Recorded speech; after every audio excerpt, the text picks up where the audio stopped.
Ano man ang hamon ng buhay, abante lang. Ayan yung kamote na kinuha natin kinaduhan yung di tayo na palang. Thank you, Mama! Hindi ako naniniwala na ikaw nagluto nito. Grabe naman sa hindi naniniwala. Hello mga panggat enorme, it's a good day today. And ayan, tapos na nga yung gala namin doon sa Suluk. And thank you Lord kasi safe kami nakarating kagabi.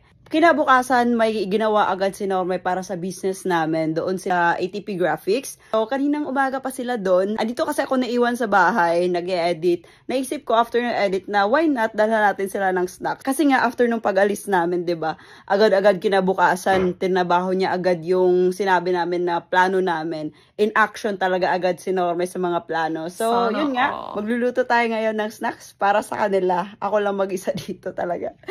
So, ayan, samahan niyo ako. Tapos, tignan natin yung reaction nila. Snacks nyo, guys.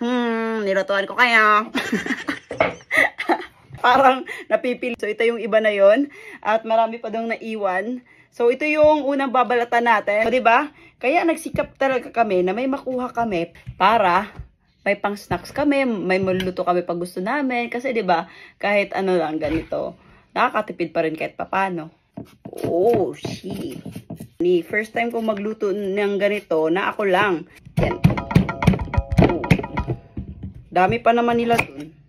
So, magbabalat muna ako kasi tataas yung video pag isasali ko lahat. Bye! Ito na yung mga nabalatan natin tsaka hugasan na natin. Let's go!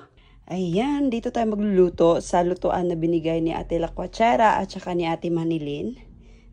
Let's go!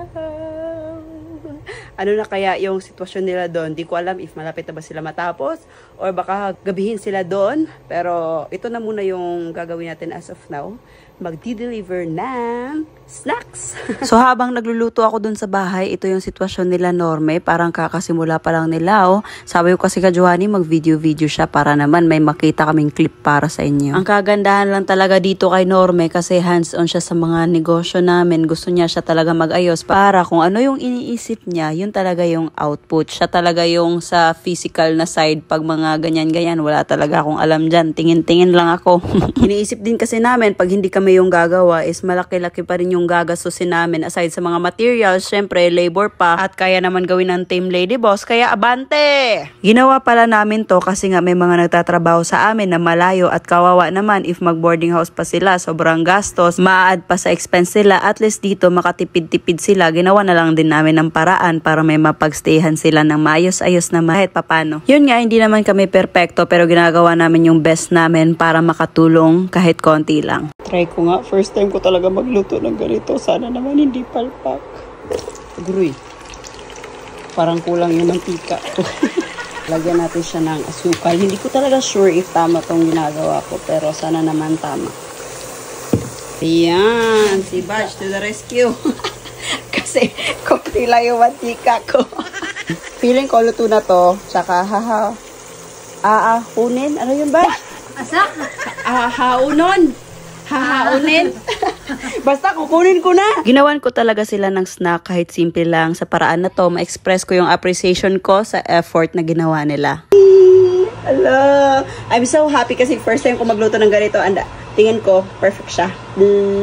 Kahit struggle is real ako dito kasi nga sa loob din ako nagluluto at saka kulang yung mantika. First time ko magluto pero gusto ko talagang gawin.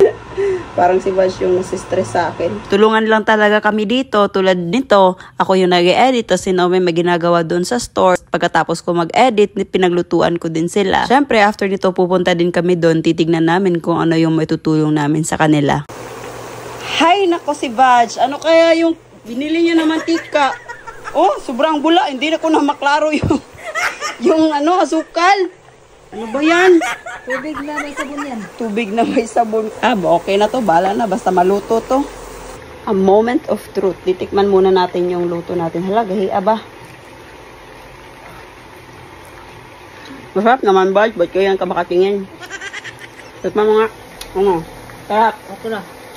Okay ra. Parang napipilitan si Bash. Okay ra. Tapos na kami magluto. Puntahan na natin sila Norme.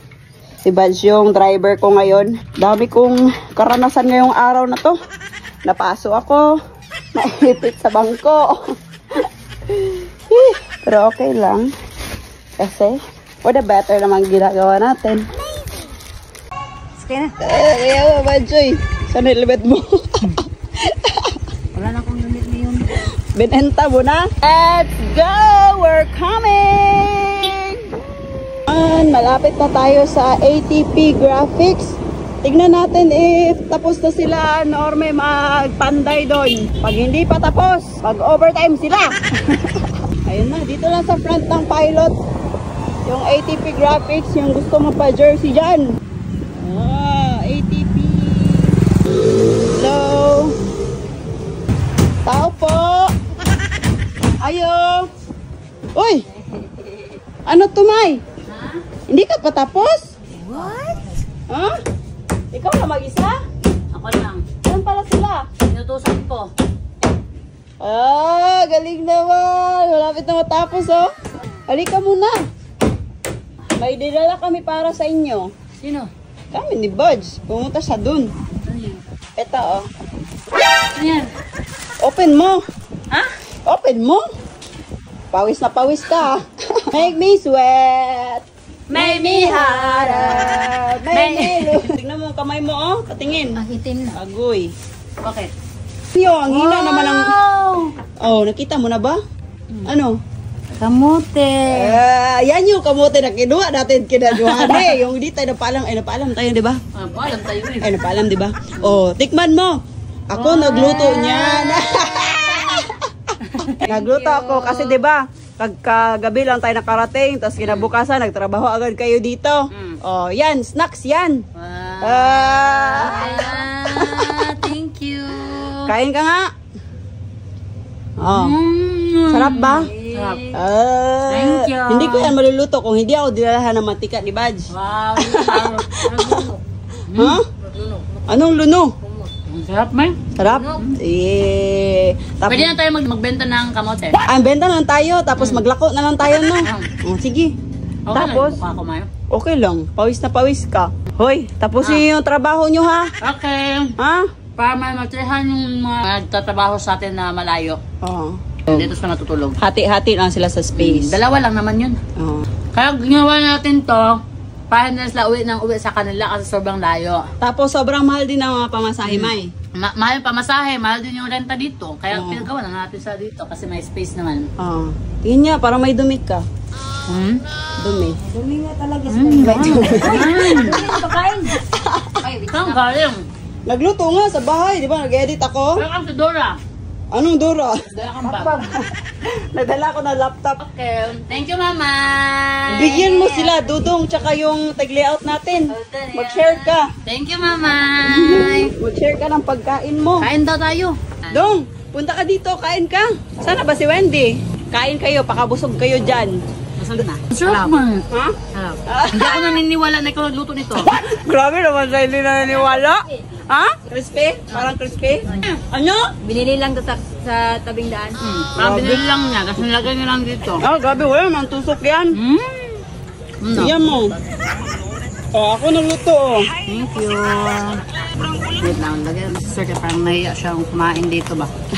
Ayan, dahil may sobra pa yung kinain nila Norme, bibigay natin kina Kim tsaka Mimi doon sa helmet store.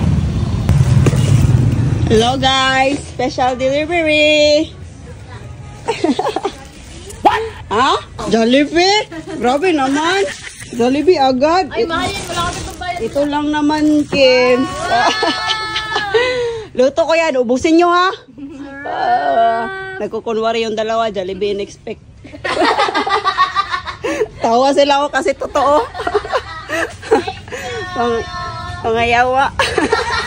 Naabutan na nga kami ng gabi sa pagpanday-panday doon. Kaya naman, tignan nyo, tumulong ako sa pagtingin ka, Norme. Hindi nga naman talaga madali yung pagpanday. Lalong-lalo na sa pagsukat kasi dapat talaga kasya. Pero sobrang bilib ko talaga ka, Norme, kasi pag may goal siya na tapusin, tatapusin talaga niya yan kahit anong mangyari. Sa time na to, nakikita ko na napapagod siya kasi syempre hindi naman talaga to madali, diba? Pero kita nyo naman sa mukha niya yung dedication niya sa tinatrabaho niya. At sa wakas, malapit na talagang matapos yung ginagawa namin. namin. Pag may gusto ka sa buhay, oo, nakakapagod, nakaka-stress, minsan nakakalito. Pero pag yung direksyon mo patuloy lang, for sure lahat ng pagod, puyat, sakripisyo ay magre-resulta yan ng maganda. Kaya anuman ang hamon ng buhay, abante lang.